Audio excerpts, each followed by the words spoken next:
बबलू हाथी सुबह सवेरे अकेले वन में टहलने के लिए निकला। वह अपने ही धुन में चला जा रहा था।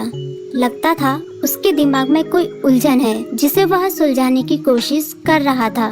सड़क पर आगे बढ़ते ही उसके सामने चीकू खरगोश भागा। बबलू का पैर उसके ऊपर पड़ने ही वाला था कि चीकू जोर से चिल्लाया। उसकी आवाज सुनकर बबलू ने अपना पैर पीछे खींच लिया। कहाँ खोए हो बबलू भाई? कहीं नहीं, बस कुछ ऐसे ही सोच रहा था। किस बारे में?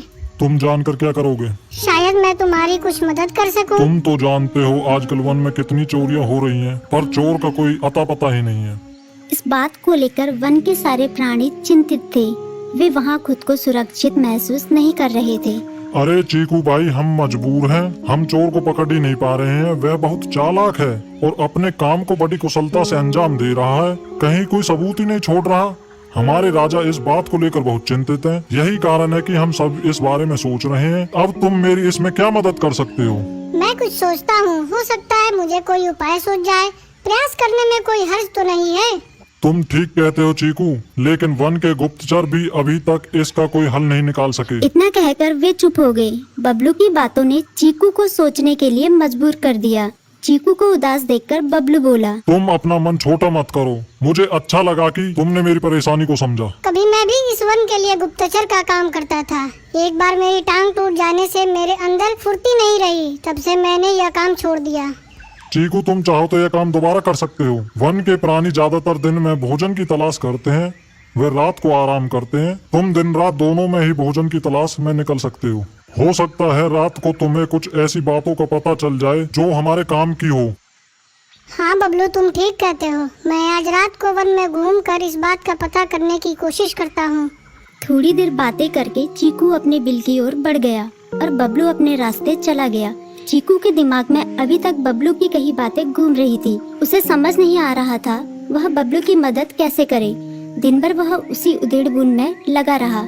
शाम होते ही चीकू कुछ सोचने लगा और वह चुपचाप बिल से बाहर निकल आया। चीकू की पत्नी ने देखा तो बोली, इस समय कहाँ जा रहे हो? बाहर खतरा है। खतरा तो सुबह भी रहता है, लेकिन खतरों से डरकर हम भूखे तो नहीं मर सकते। मैं बाहर घूम कर आता हूँ। इतना कहकर चीकू रात को बिल से बाहर निकल आया। कुछ दूर जाकर उसकी नजर बंकू उल्लू पर पड़ी, जो कुछ ही दूरी पर था।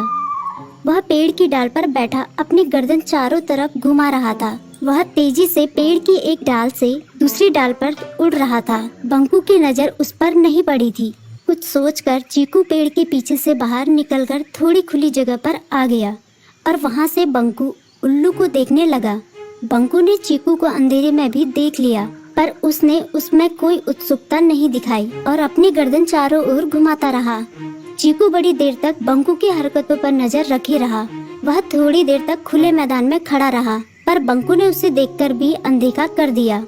उसने महसूस किया कि बंकू के आसपास चमकू चमगादड़ भी मंडरा रहा था। कुछ देर वन में घूमने के बाद चीकू अपने बिल में लौट आया और सुबह होने का इंतजार करने लगा। अगली सुबह बबलू उसी रास्ते में जा रहा था। रास्ते में चीकू उसका इंतजार कर रहा था।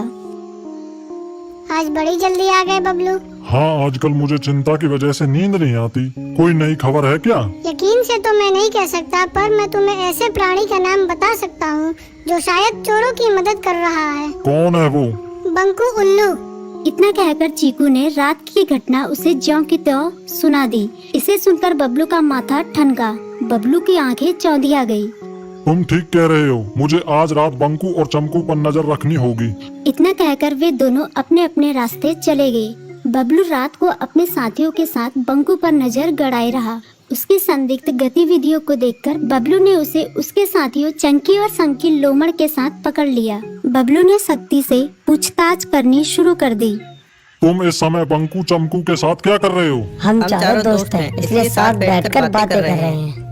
चमगादड़ और उल्लू की दोस्ती तो समझ में आती है, पर लोमड़ के साथ दोस्ती कैसे हो सकती है? सख्ती से पूछने पर दोनों ने अपना जुर्म कबूल कर लिया और सभी चोरियों के बारे में बताया जो उन्होंने कुछ दिन पहले वन में की थी। बबलू ने उनके चोरी का सारा सामान भी बरामद कर लिया। बंकू और चमकू को अभी तक समझ में नहीं आ रहा था कि वो इतनी आसानी से कैसे पकड़ में आ गए।